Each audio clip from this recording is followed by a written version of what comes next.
ప్రియమైన మా పరలోకపు తండ్రి, పరిశుద్ధమైన దేవానికి వందనాలు. ఉదయకాల సమయంలో సజీవులుగా ఉంచినారు, స్తోత్రాలు.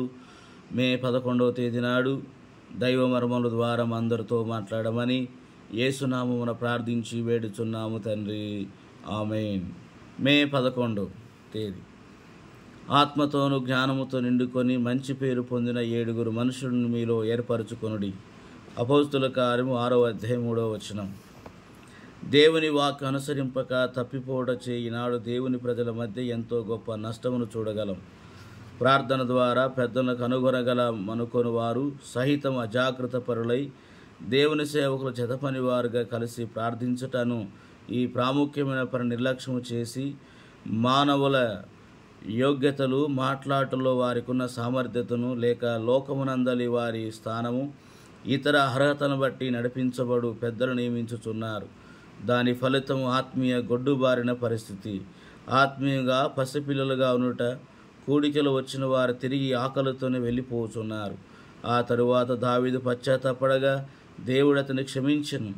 దేవుడు దయాళుడు, కృపానిధి. మనము తగ్గించుకొని మన పొరపాట్లు తప్పిదములు ఒప్పుకొనిచో మనల్ని క్షమించి పోగొట్టుకున్న సమస్తమును తిరిగి పొందుటకు సహాయం చేయువాడై ఉన్నాడు.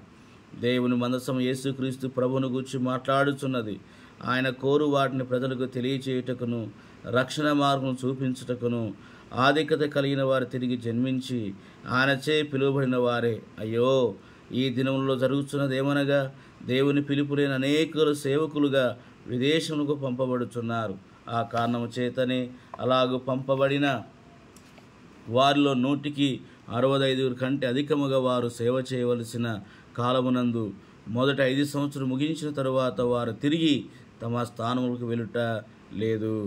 ఇదే విధముగా ఆయన పరిచయకు దేవుడు ఏమాత్రం పిలువబడిన వ్యక్తులను వారి ధనమును బట్టి, పదవిని బట్టి సంఘమును అనేక అధికారములు ఇచ్చుట వలన దేవుని చిత్త ప్రకారము సంఘ కార్యక్రమాలు జరిగించలేని వారై ఉన్నారు. ఈ దినమున అటువంటి ఆత్మీయ జ్ఞాన ప్రజలుగా ఉండి మనము దేవుని చేత ఏర్పరచబడిన వారై, దేవుని యొక్క వాక్యములో ఆత్మజ్ఞానముతో నిండుకున్న వారమై దేవునికి ప్రీతికరమైనటువంటి సేవను చేయొచ్చు ప్రభువు చేత మెప్పు పొందుదుముగాక. ఆమేన్.